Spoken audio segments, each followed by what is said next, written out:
If you've ever been treated like an embarrassment by your own family, hit that like button and subscribe right now. You're not going to want to miss what happened next. My name is Claire Anderson, and for 28 years I was the family punchline. The daughter who never amounted to anything. The one they stopped mentioning at country club brunches. Tonight, standing in the marble lobby of the Grand Meridian Hotel wearing a simple black dress while my mother and sister glittered in designer gowns, I was about to become something else entirely. But let me back up 6 years, because that's when everything changed. Though my family wouldn't know it for a long time. I grew up in Greenwich, Connecticut, in a family that measured worth in stock portfolios and social connections. My father owned a successful commercial real estate firm. My mother chaired charity boards. And my sister Vanessa? Vanessa was perfection incarnated.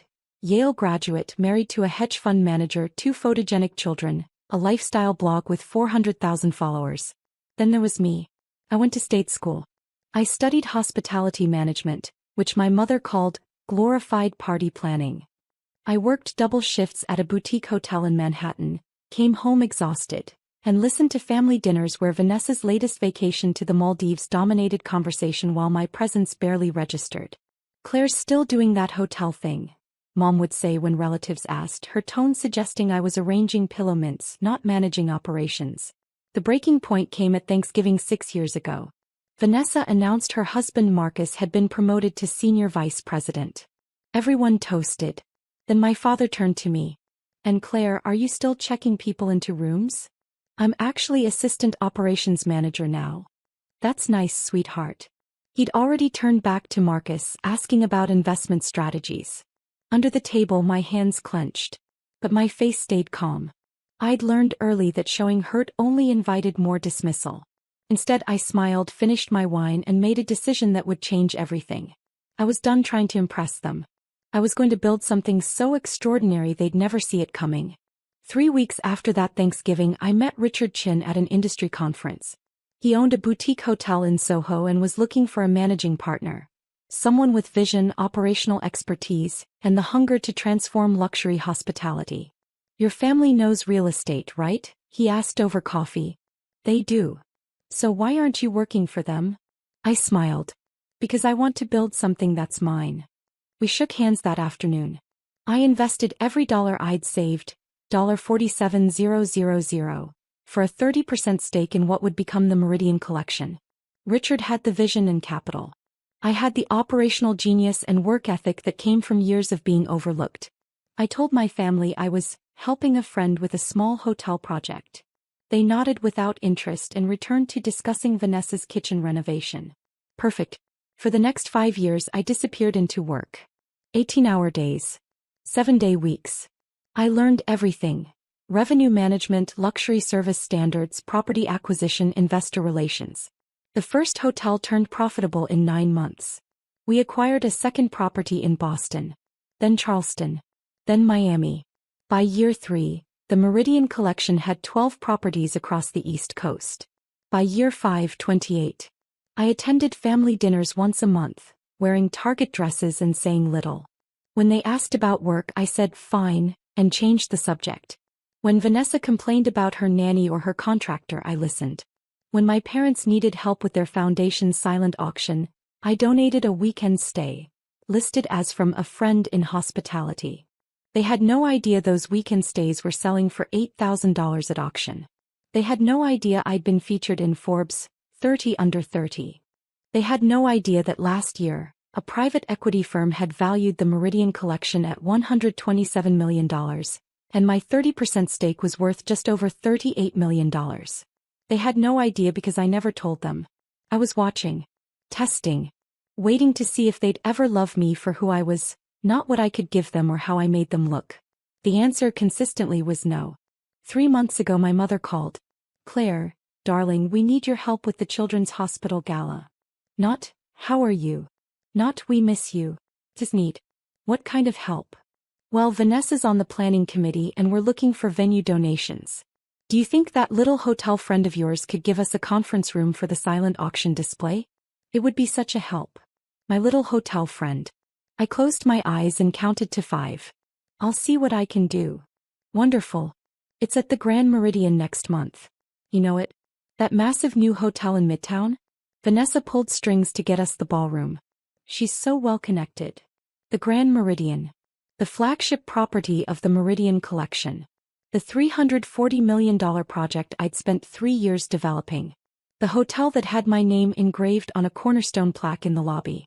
The hotel where my private owner's suite occupied the entire 48th floor. I've heard of it, I said. Anyway, the gala's black tie. You're welcome to attend if you can afford a ticket. They're $500 each, but I understand if that's too steep. No pressure. I'll think about it. That's my girl. Oh, and Claire? Maybe borrow a nice dress from someone? Vanessa's fashion blogger friends will be there, and we want to make a good impression as a family. I hung up and stared at my office ceiling. The office with floor-to-ceiling windows overlooking Central Park. The office where Richard and I had just finalized our expansion into European markets. Then I picked up my phone and called Marcus, our security director at the Grand Meridian. Marcus, the charity gala next month? I need you to do something for me. I arrived at the Grand Meridian at 7 p.m., right on schedule. The lobby glittered with crystal chandeliers, the baccarat pieces I'd personally selected. The marble floors gleamed, Calacatta gold from the Italian quarry I'd visited twice to ensure perfection. Every detail reflected 5 years of obsessive work. And standing near the elevators holding champagne flutes and laughing with a cluster of women in Chanel, were my mother and Vanessa. I walked toward the ballroom entrance, keeping my distance. Claire. My mother's voice carried across the lobby. Oh, Claire, wait. I turned. Vanessa's expression shifted from surprise to something harder. What are you doing here? My sister asked. Did you buy a ticket? I'm attending the gala. In that dress. Vanessa looked me over. My simple black cocktail dress from Nordstrom Rack, my grandmother's pearl earrings, my practical heels. Her lip curled. There are going to be photographers. Vanessa's right, sweetheart. Mom touched my arm. Maybe you'd be more comfortable in the hotel bar? We could get you a drink and you could watch the gala from there. No pressure to mingle with people who might make you uncomfortable. People who might make me uncomfortable. Translation. People she didn't want seeing me with them. I have a ticket, I said calmly. You spent $500 on this? Vanessa laughed. Claire, that's like half your rent. I said nothing. Drop a comment and let me know where you're watching from tonight. Actually, Vanessa continued, linking her arm through Mom's, Marcus and I rented the entire 47th floor for our party afterward. Just the major donors, you understand. The people who gave $50,000 or more. I don't think you'd fit in with that crowd. I understand. Good. Mom smiled. We love you, sweetheart, but this is important for our reputation. For Vanessa's social standing. You understand. They swept past me toward the ballroom, leaving me standing alone in the lobby I owned. I counted to 10. Then I texted Marcus, it's time. The gala was everything I'd planned, magnificent. The ballroom looked stunning, the silent auction raised $2.3 million, and my family held court at a prominent table, Vanessa's laugh carrying across the room. I stayed near the back watching. Several people recognized me, board members, investors, luxury hospitality colleagues, but I deflected attention. Tonight wasn't about networking. Around 10 p.m. after the program ended, guests began filtering out. Vanessa's group headed toward the elevators, laughing and flushed with champagne and self-congratulation. I followed at a distance. 47th floor. Vanessa announced, pressing the button. Everyone ready to see what real luxury looks like? Marcus pulled strings to get us the executive level for the after-party. The elevator doors opened. I stepped in last, standing in the back corner. Mom noticed me first. Claire? What are you doing? Going up. Honey, no. Her voice turned condescending. The 47th floor is for VIPs only. The penthouse level. It's very exclusive. I know. Vanessa spun around. Did you follow us? Claire, this is pathetic. Get out. We rented the entire floor. This is for actual donors. She's right, Claire. Mom's face flushed. We don't want a scene. Please get off. I looked at them, at their designer dresses and their champagne confidence and their absolute certainty that I didn't belong anywhere near their level. I nodded and turned toward the elevator doors. Then Marcus's voice boomed through the elevator speaker. Ms. Anderson, why are these people in your private wing? The elevator went silent. Vanessa's smile froze. What did he just say? The elevator continued rising, past the 47th floor straight to 48. Wait. Mom's voice shook. 48? But that's the owner's suite. No one has access to 48. The doors opened directly into a private vestibule. Marble walls. Original artwork. A security desk where Marcus stood 6'3" and unsmiling. Good evening, Ms. Anderson, he said formally. I apologize for the confusion. These guests appeared to be following you to your private residence.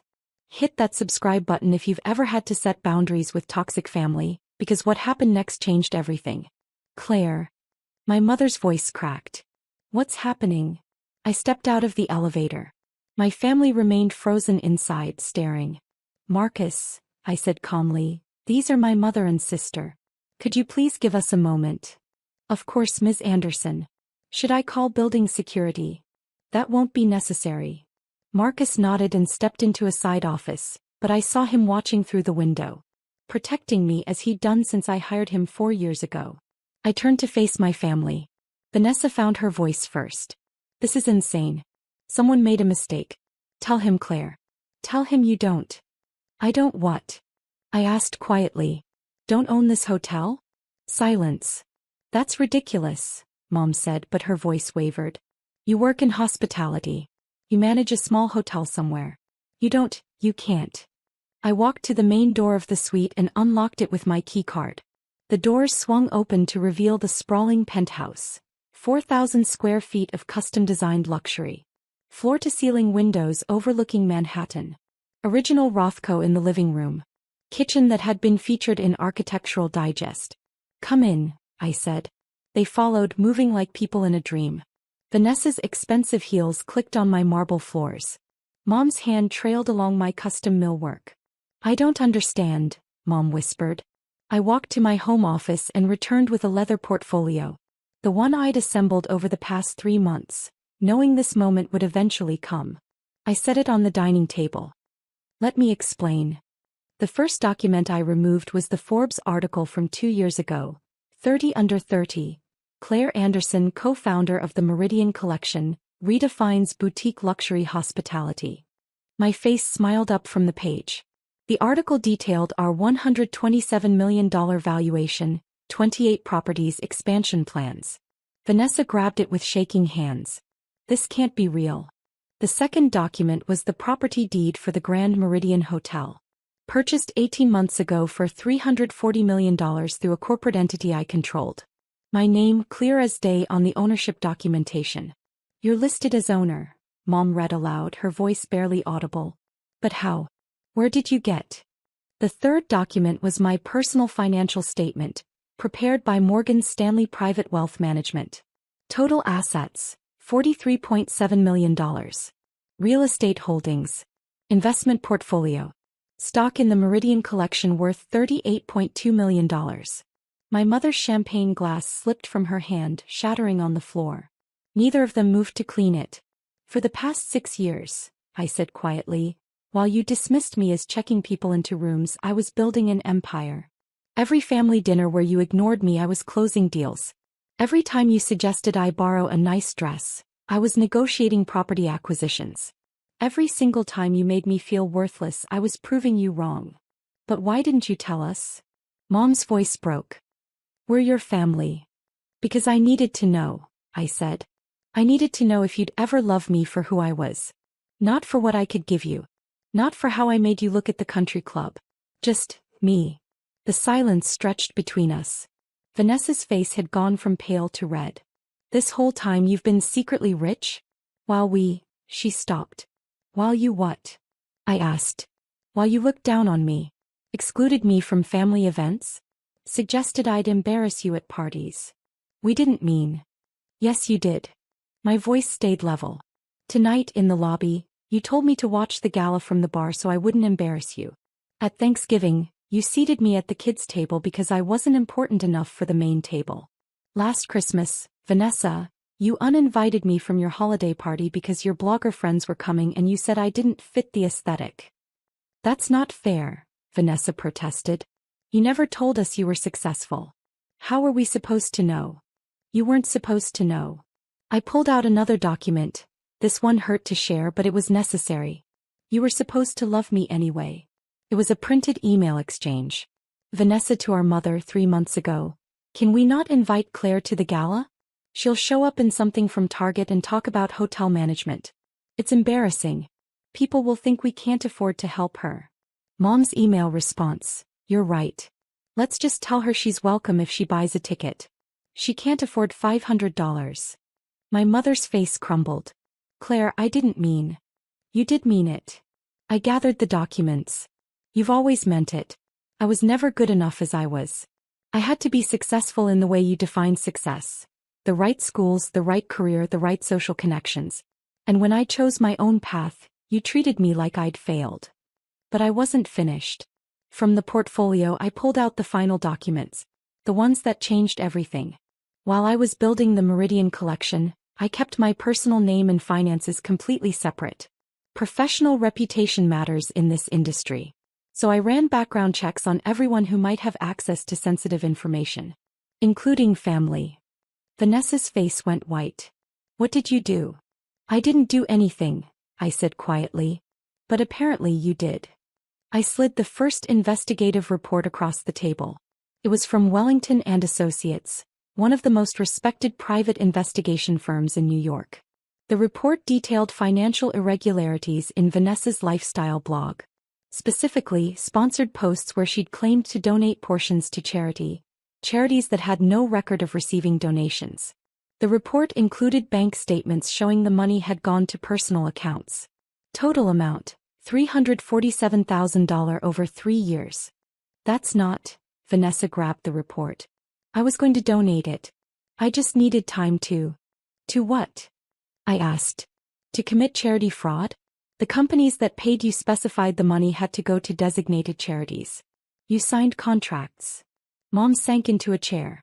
Vanessa, tell me this isn't true. But Vanessa was staring at me with something like horror. You investigated me? I investigated everyone connected to my business, I said. When you started asking Mom to approach me for hotel venue donations, I needed to know if you were legitimate. Turns out you weren't. The second report detailed similar issues with my parents' foundation, the one Mom chaired. Donor funds that should have gone to children's hospitals had been redirected. Not all of them. Just enough that an audit would reveal serious irregularities. Total amount, $520,000 over 4 years. The money had paid for administrative expenses that included my parents' country club membership, vacation homes, and Vanessa's daughter's private school tuition. Oh God. Mom covered her face. Claire, you have to understand we were going to put it back. When? My voice stayed quiet, controlled. When were you going to put back the money that sick children needed? A knock at the door interrupted us. Marcus's voice. Ms. Anderson, your 10:30 appointment is here. I opened the door. 2 people stood there. A woman in a sharp blazer carrying a briefcase and a man in a dark suit with a federal badge. Special Agent Morrison, FBI, the man said. We're here about the financial investigation. Vanessa stood so fast her chair toppled backward. FBI. Last month, I said quietly, I submitted these reports to the appropriate authorities. The FBI handles charity fraud. The IRS handles tax evasion. The state attorney general handles foundation mismanagement. You reported us? Mom's voice rose to a scream. Your own family? You're not my family, I said. The words came out calm, final. Family doesn't work like this. Family doesn't measure worth by bank accounts and social status. Family doesn't exclude people from parties because they're embarrassing. Real family, the family I chose, supported me when I had nothing. Believed in me when I was building from scratch. Celebrated my victories and held me through failures. I gestured around the penthouse. This hotel. I built it with Richard Chin, who took a chance on a 23-year-old with $47,000 and a dream. The silent auction tonight raised $2.3 million, and $1.5 million of that came from anonymous donations I arranged through my business network. The Children's Hospital will get every penny they were promised plus more. Special Agent Morrison cleared his throat. Ms. Anderson, We'll need to speak with Mrs. Anderson and Mrs. Marcus Reynolds separately. Of course. I stepped aside. Marcus will show you to conference rooms. As they stood to leave, Vanessa grabbed my arm. Please. Claire, please. Don't do this. We're sorry. We'll fix it. We'll make it right. I looked at her hand on my arm. The same hand that had pushed me out of family photos, that had air-quoted career when describing my work to her friends, that had texted Mom about how embarrassing I was. I gently removed it. You taught me exactly how much I was worth to you, I said quietly. I just raised my price. Now you can't afford me. What does that even mean? Vanessa's voice cracked. It means I'm done begging for a place at this table. It means I'm not expecting anything from you anymore. I'm simply declining. Declining your judgment. Declining your conditions. Declining your version of family. Mom stood frozen, mascara tracking down her face. So that's it? You're just going to let them arrest us? I'm not letting them do anything, I said. You committed crimes. They're doing their jobs. The only difference is that I stopped protecting you from the consequences of your choices. Agent Morrison gestured toward the elevator. Let's go. As they left, Vanessa turned back one last time. You planned this. All of it. You wanted revenge. No, I said honestly. I wanted a family who loved me. But you taught me to build my own instead. The elevator doors closed. Within 24 hours, the FBI had frozen my parents' accounts pending investigation. The foundation's board held an emergency meeting and removed my mother as chair. Vanessa's lifestyle blog sponsors began demanding refunds and contract terminations. Within 48 hours, the story hit the press. Not through me, I refused all media requests, but through the very social circles my family had valued so highly. Charity fraud investigations make headlines, especially when they involve prominent families. Vanessa's influencer friends abandoned her. Her blog views dropped by 80%. Marcus filed for divorce within a week, citing insurmountable trust issues and criminal liability concerns. My parents' country club membership was suspended pending legal resolution. Their friends stopped returning calls. 1 month later, my mother appeared at the Grand Meridian lobby asking to see me. Marcus called my office. Tell her I'm in Europe, I said. I was actually in my office, reviewing acquisition proposals for properties in London and Paris. And Marcus changed the security protocols. She's no longer allowed unannounced access. Understood, Ms. Anderson. 3 months later, the federal charges were filed. My mother faced 4 counts of charity fraud. Vanessa faced 3 counts of wire fraud and 1 count of tax evasion. My father, who had known about the foundation irregularities, faced 2 counts of conspiracy. Their lawyer approached mine about a plea deal. I wasn't involved in those negotiations. The government handled prosecution, but I was informed of the outcomes. My mother. 2 years supervised probation, $600,000 in restitution, 500 hours community service, permanent ban from serving on any charitable board. Vanessa. 18 months in minimum security federal prison followed by 2 years probation, $400,000 in restitution, permanent ban from government contracting. My father. 1 year probation, $300,000 in fines. They lost their Greenwich house, sold to cover legal fees and restitution. They moved to a modest condo in Stamford. My father's business suffered as clients quietly distanced themselves. Vanessa's daughters started at public school. I felt no joy in any of it. Just a quiet sense of justice served. I'm sitting in my office at the Grand Meridian, reviewing plans for our European expansion. The Meridian Collection now has 35 properties across 3 continents. Forbes just named me one of the most influential women in hospitality. Last month, I keynoted a conference on luxury brand building. My chosen family surrounds me. Richard Chin, my business partner and mentor who never doubted me for a second. My leadership team, brilliant professionals who share my vision. My best friend Anna, who documented everything during those dark years and provided testimony when the investigation needed corroboration. My boyfriend James, who works in architecture and designed 3 of our newest properties, who loves me exactly as I am. Last week my grandmother passed away. The only family member who ever truly saw me. At her funeral, my parents approached me in the church parking lot. Claire, my mother said quietly, we need to talk. About what? About making things right. About family. I looked at them, at the people who had raised me, dismissed me, excluded me, and ultimately taught me what family should never be. You're right, I said. You do need to make things right. With the charities you stole from. With the children you hurt. With yourselves. We've done that, my father said quickly. We're paying restitution. We've apologized publicly. We've changed. That's good, I said honestly. That's growth. I'm glad you're doing the work.